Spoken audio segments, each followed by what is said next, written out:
Hello everyone, good morning. সবাইকে কেমন আছো তোমরা? সবাই আশা করছি সবাই অনেক ভালো আছো। আমি অনেকটা ভালো আছি। তো দেখো, মা কত রকমের ফুল গাছ লাগিয়েছে, তো সেটা আমি একটু ঘুরে ঘুরে দেখছিলাম আর তোমাদেরকে একটু দেখাচ্ছিলাম। এর মধ্যে মা আমার ছেলেকে বললো যে সোনা একটু ফুলটা তুলে নিয়ে আয়।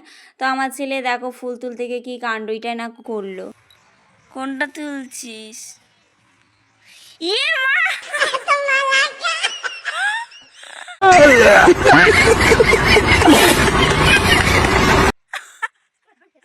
কি করলো মা? দেখো পুরো গাছই তুলে নিয়েছে। ইয়ে রাম, কতগুলো ফুল তো হবে না। পুরো গাছটাই তুলে নিয়েছে পাতার মধ্যে। তোর দুষ্টুমি দেখতে দেখতে এবার বাবা চলে এসেছিল। বাবা নিয়ে এসেছিল এখানে ভাপা পিঠে।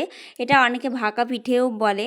তো এটা খেতে আমার খুব ভালো লাগে। এটা খেয়ে আমার পেট ভরে যায়, আমাকে আর ভাত খাওয়ার কোনো দরকার নেই। তো তারপরে আমি রাত্রেবেলা চলে গেছিলাম বিয়ে বাড়ি। তো বিয়ে বাড়িতে আমি বেশ কিছু সেজে আসিনি, শুধু একটা চুড়িদার পরেছিলাম আর একটা জাস্ট ছোটো কানের পরেই আমি এখানে চলে এসেছিলাম, কোনো মেকআপ ছাড়াই। কারণ না, এটা ছিল আমার বিনা নেমন্তন্ন বিয়ে খেতে এসেছিলাম, সেই জন্য বেশি আমি সাজিনি, নর্মালি সেজে এসেছি। আর এখানে দেখছি বেশ ভালোই সাজিয়েছে। তো আমি এটা দূর থেকেই দেখছিলাম, যদিও বা কেউ আমাকে চেনে নেয় যে একে তো নেমন্তন্ন করেনি, কোদ দিয়ে এলো, সেজন্য আমি দূরেই বসেছিলাম। তারপরে ভাবলাম না, যাই একটু মেয়েকেও দেখে আসি। উফ, এটা কি বিয়ে বাড়ি নাকি মেলা, আমি তো বুঝতেই পারছি না, এত পরিমাণে ভিড়। তো চলো যাই দেখি। এ বাবা, আমি এমনি বিনা নেমন্তন্নে এসেছি আর দেখো আমার দিকেই তাকিয়ে রয়েছে, তা কেমন লাগে?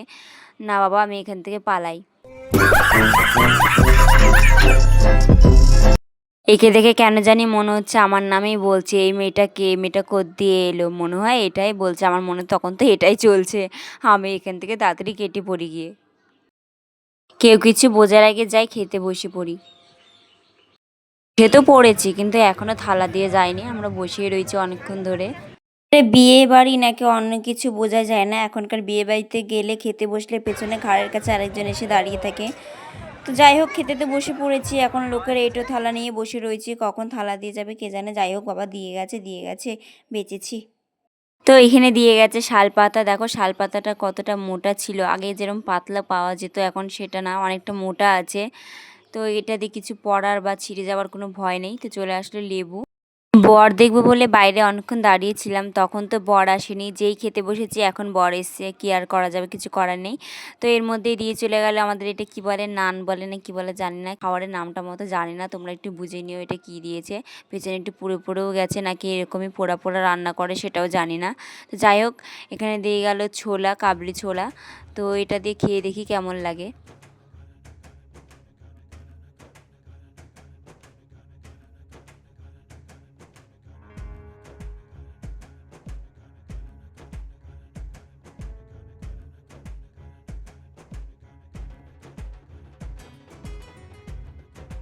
ওয়াও, খেতে তো দারুণ হয়েছে, খুব টেস্টি হয়েছে। কিন্তু ব্যাপারটা হচ্ছে, এখানে আমি ফোন ধরবো নাকি আমি ছেলেকে খাওয়াবো নাকি আমি নিজে খাবো, এই হচ্ছে সমস্যা। তো যাই হোক, যেমন তেমন করে আমি ভিডিওটা করেছি। তো দেখো, আমি খেতে খেতে চলে এসেছি এখানে বেগুনি। তো বেগুনিটাও খেয়ে দেখি কেমন হয়েছে।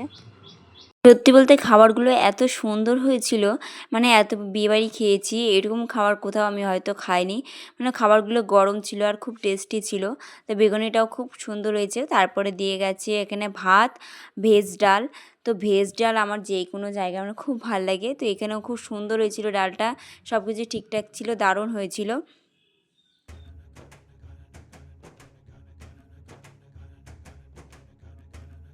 ভেজ ডাল আর ভাতের সাথে ছিল এঁচোড় মেটে।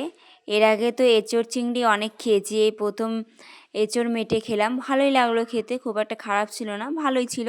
পরে আমাদের এখানে দিয়ে গেছিলো মাটন কষা। তো দেখো কত সুন্দর রান্না করেছে আর এত সুন্দর নরম হয়েছে, মানে বিয়েবাড়ির খাবার এত সুন্দর হয় আমি তো ভাবতেই পারছি না। তারপরে ছিল চাটনি, পাঁপড়, মিষ্টি, দই, আইসক্রিম, অনেক কিছুই ছিল। কিন্তু কি বলো তো, ঘাড়ের কাছে মানুষ যদি দাঁড়িয়ে থাকে তাহলে সেগুলো খাওয়াও যায় না আর ভিডিও তো করাই যায় না। তো আমি তখন খাচ্ছিলাম আর পেছনে অনেকজন এসে দাঁড়িয়েছিল, তো সেই জন্য কোনো মতন খাবারটা শেষ করে উঠে গেছি আর ভিডিও করিনি। তো দেখো, যাওয়ার পথে এখানে আমার ছেলে এখানে দাঁড় করিয়ে রেখেছে, বলছে মা সবাই নাচছে, চলো আমরা একটু নাচি। আর যেহেতু বিনা নেমন্তন্নে গেছি, সেখানে কি আর গিয়ে নাচা যায়? তো আমি চুপচাপ দাঁড়িয়েছিলাম, এদের নাচগুলো দেখছিলাম।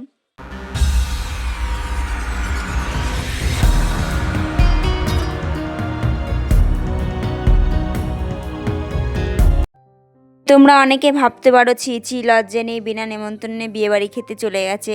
তো সেটা একদমই নয়, এটা ছিল আমার বাবার বন্ধুর মেয়ের বিয়ে।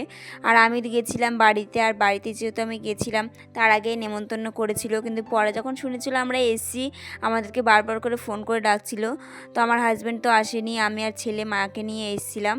আর সবথেকে বড় কথা হচ্ছে যার বিয়ে, তো সে ছিল আমাদের বান্ধবী, মানে আমরা এক ক্লাসে পড়তাম। অবশ্যই গিফটও নিয়ে গেছিলাম, সেটা মা ওনাদেরকে দিয়েছে, আমি কিছু করিনি। অনেকটাই রাত হয়ে গেছিলো, তো এখন আমি বাড়ি চলে যাচ্ছি। টাটা বাই বাই, দেখা হচ্ছে নেক্সট ব্লগে। ভালো থেকো সবাই।